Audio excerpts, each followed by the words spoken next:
Guys, I made a video a few days ago about me moving from New York to Florida, and I said I was going to make a follow-up. Sorry, I'm going to turn off the screen so there's not so much glare.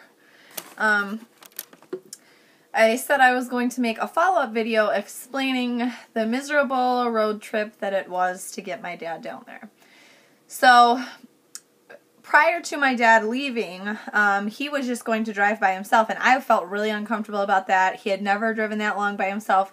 He had his dog with him. I just was really uncomfortable with it. I'm a very paranoid person and super worried, and I knew I couldn't handle him going by himself. So, literally the day before he was supposed to leave, I got on Allegiant.com and booked a flight for my return. So, I believe we left on a Tuesday, and I was set to fly back on a Friday. So the plan was Tuesday, we were going to leave Tuesday morning, get to Lumberton, North Carolina, where we had booked a hotel for that night. We were going to stay overnight, and then we were going to drive the rest of it the next morning. And then I would have had, because it would have been Wednesday, so I would have had about a day and a half to get him unpacked and help him get settled. Get him groceries and everything. So that was the plan. So after I booked my flight, I packed up my stuff and we got ready. And on Tuesday morning at 8 a.m., we set out. I was driving, and he was holding his dog. He has a Chrysler minivan, and literally all he brought with him was what he could fit in his van. So not very much stuff. So he had the stow and go seats, so he folded all of his seats down and he crammed as much in there as we could. So we started driving, and the car was kind of acting weird, but I didn't think anything of it, and I didn't want to complain. Because I think he was kind of like tense about the whole trip, and I just didn't want to say anything. So I was complaining, however, that the air conditioning was not working, because now, mind you, this was in June. We were driving from New York to Florida, and all through all those states it was very hot, and his air conditioning was not working, and I did not know that, or I would not have agreed to go on a 19-hour road trip. So I was complaining about that. We were trying to get the AC to work slightly. He was holding down the AC button and just trying to make it work, and it just was not working. And apparently it hadn't been working for several months, and he knew it wasn't working, but we went anyway. So we stopped a few times to have the dog pee, and we peed, and we got some waters, we got some Cliff Bars, we stopped for lunch and stretched our legs. We got to Fredericksburg, Virginia, and the car had gotten to the point where it was acting so weird that I couldn't just pretend that it wasn't anymore, and I was like, the car is smoking, so I'm going to pull over. Now, this was rush hour, 5 p.m.-ish, on the highway, the major Fredericksburg highway, and the car was smoking, so I pulled over. We all got out because it was way too hot in the car, since there was no AC, and we called a tow truck, because he got out and he looked and he noticed that his tire cap thing had melted, and like all of the side of the car was just extremely hot, and stuff was all melty and not good. So he called a tow truck, and the tow truck guy said 20 minutes, and they said we could not bring a dog on the tow truck, that he would have to ride in the car, which had no AC in it. And I said, the heck we are. Like, he is going to ride in that tow truck with us, and I don't care who says he's not. So we stood on the side of the road, scorching hot weather, with a dog, literally on the side of the highway in this tall grass. And it was about an hour before they showed up. They finally showed up. They took us to the Firestone right around. It was like literally a mile up ahead on the exit there. So he took us there, dropped us off, and now, mind you, it's 6 p.m. now, so Firestone's about to close. And they, of course, said that there was nothing they could do that night, that we basically had to get a hotel and deal with it the next day. So we started calling around, trying to find a hotel. And as I'm calling, and my dad is up there talking to the Firestone guy, I felt something on my leg, so I reached down and I itched, and guess what's there? A tick on my leg. I'm like, oh my god, there's a tick on my leg. Because mind you, I've never had a tick on my leg before, or anywhere on me. I've never seen anyone with a tick personally. So I was like super freaked out. Especially being that this year, I had never thought about ticks before. But this year, this past summer in 2014, they made multiple things on the radios and on the news stations saying that ticks were super bad in New York and blah, da, da, da, da. So I actually made a homemade tick spray that we were using every time we went out in the backyard and stuff. And now, of course, I didn't bring it on the trip because who expects to stand on the side of a highway for an hour in tall grass? So my dad had to run over to the convenience store on foot, of course, and get some peroxide and tweezers because that's what they told us to do. And I ended up having this lady that was there waiting for her car pull it out because she obviously had experience. She knew what she was doing. So she pulled it out for me. And she said, oh, it's not in there very far. Like, you should be fine. It might be a little red in a couple days, but it should be fine. So I started calling around trying to find hotels. Of course, there was a hotel about a half a mile from us. But the road to get to it, so we couldn't walk, was blocked. You literally could not even walk through. They had knocked down, it was like a bridge, and they had knocked it down, and they were building a new one. So, of course, we had to get a taxi to take us the 1.3 miles this way, because there was no way you could walk the rest of it. It was like a highway type area. So, $13 to go a mile, and we get to the hotel, and she said, oh, we don't have any rooms, even though I had just spoken with her. She's like, we do have a suite, but it's $400 a night plus a $75 dog fee. So I don't think you want that. And so I started flipping out on her. And she's like, well, we do have another place that's a mile that way, but you'd have to walk. Because obviously we're not going to pay another cab. So I like flipped out on her, and then we walked out. And I was like, I don't know what we're going to do, Dad. Like, what are we going to do? There's nowhere else for us to stay. Like, what are we going to do? And I was like, let's just go back in there and get the $400 room. Like, who cares? I'm not walking a mile. Shep doesn't need to be walking a mile. We've already been standing on the side of the road. It's been a miserable day. Please just go get that room. So we go back inside, and she was like, oh, so did you decide to get the room? Like, super snotty. So, of course, we got the room. And it was a super nice room. It had 2 separate bedrooms, 2 separate bathrooms, a huge kitchenette.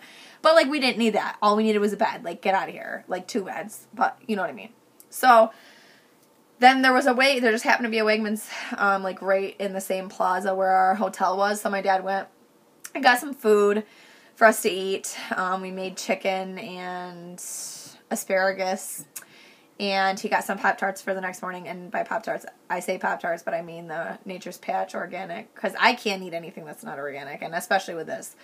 And so Firestone had told us they were going to get it right on in the morning and that we should probably be ready to go by noon. So that's what we were planning on. We took showers. We were all ready, like, good to go. We hadn't heard anything. We wanted to stay at the hotel as long as we possibly could, and we could stay until noon.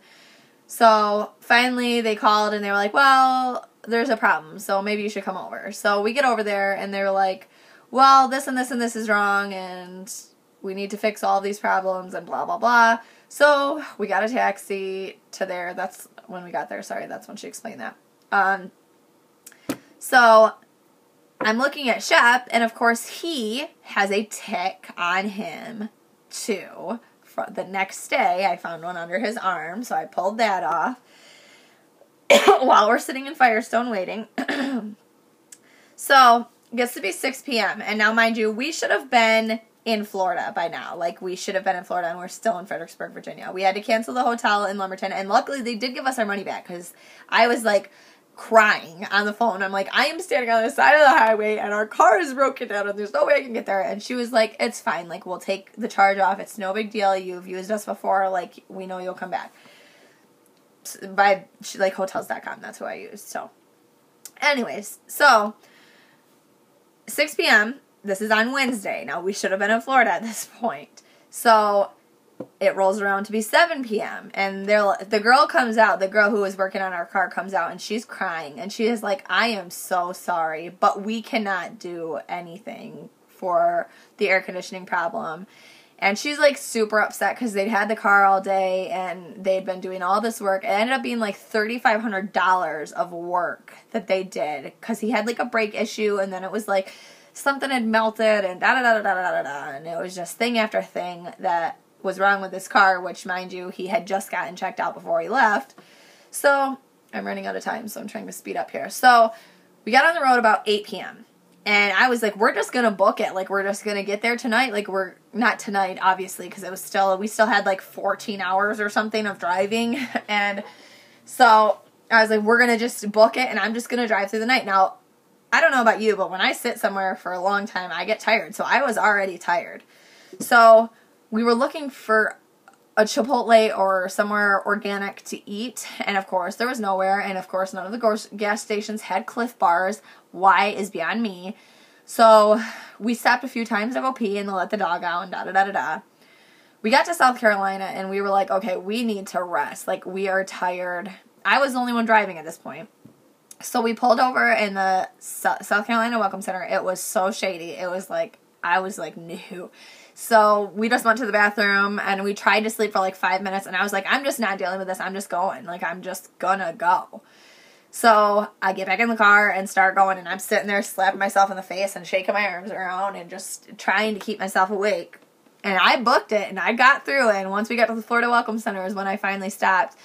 But at this point, it was Thursday morning. I think it was like 6, I want to say. Maybe a little bit later, 7. It was light out. And so we went to the bathroom there. I got a Cliff Bar. I ate. And we slept for about 2 hours, and then I booked it the rest of the 6-hour drive. He did take over driving right before South Carolina for like 2 minutes.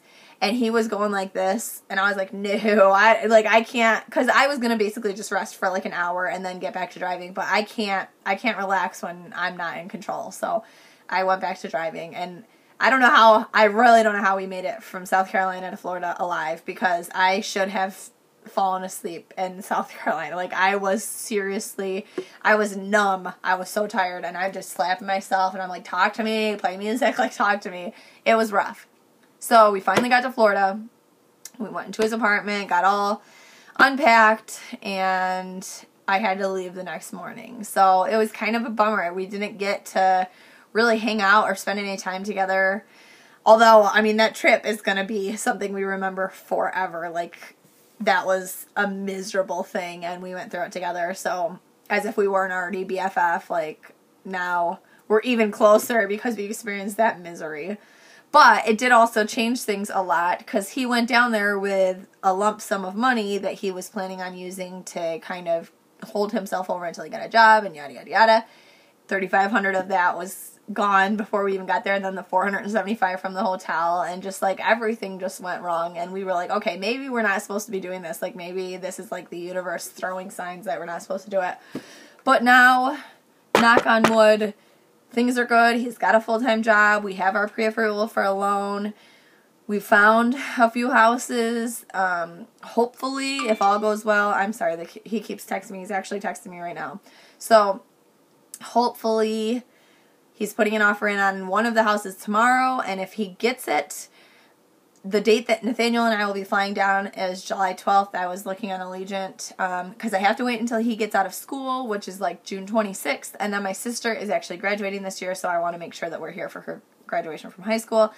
And in July, so I figured July, and then I was looking in July, and the cheapest flight was on July 12th, and I only needed a one-way, so Nathaniel and I will fly down on July 12th with Toby and Lillian, possibly Harley too, I haven't decided. And then Matthew and my mom and my sister are going to drive down somewhere around July 12th, maybe a little bit later, maybe a little bit sooner. It just depends on when my mom can get off work and everything can fit into place.